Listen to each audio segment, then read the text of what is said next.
Quand on pense à Piet Mondrian, on pense évidemment à ça ou encore ça. Pourtant, son talent dépasse largement le cadre de l'abstraction et fait de lui un peintre aux multiples facettes.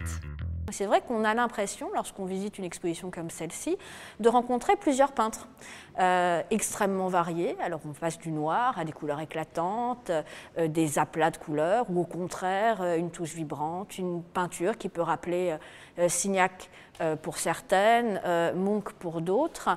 Mondrian peint sa première œuvre abstraite à 47 ans. Pourtant, la figuration est loin d'être une œuvre de jeunesse.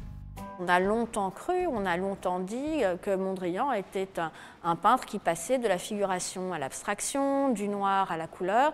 Et finalement, lorsqu'on retrace le parcours de Mondrian de manière tout à fait chronologique, on s'aperçoit que les deux coexistent. Exemple concret, en 1912, cette même année, il peint ce portrait d'une dame, d'inspiration cubiste.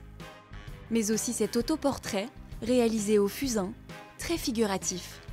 Toute sa vie, Mondrian recherche, expérimente. L'important pour lui n'est pas la figuration ou l'abstraction, mais le sujet. C'est quelqu'un qui va peindre la même chose toute sa vie. Mondrian, lui, va chercher à représenter l'essence. C'est quelque chose de très spirituel.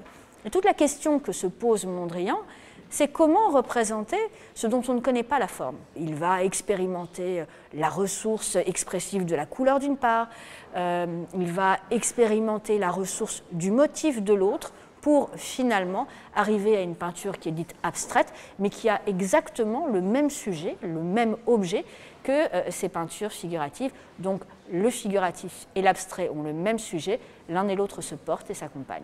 Chaque matin jusqu'à la fin de sa vie, celui qu'on considère comme le pionnier de l'abstraction va peindre une rose, comme quoi deux styles radicalement opposés peuvent finalement cohabiter.